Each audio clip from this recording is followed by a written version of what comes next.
Il y a 2 ans, quand il y a eu cette histoire, c'était impossible de poser des questions. Et jamais on s'est interrogé, même une femme enceinte, qui bossait 8 heures par jour avec un masque, ce que ça pouvait faire à son fœtus, à son bébé.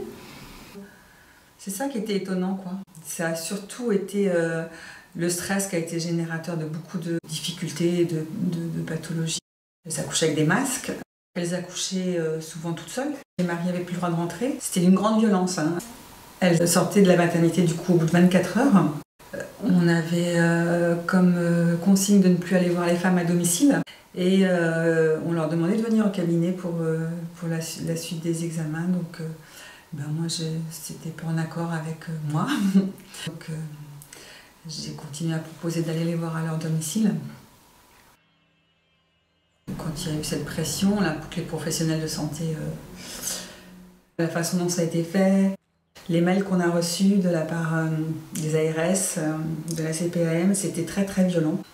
Mais pour moi, de toute façon, ma santé, c'était pas négociable. Donc il y a eu un moment, il a fallu fermer le cabinet.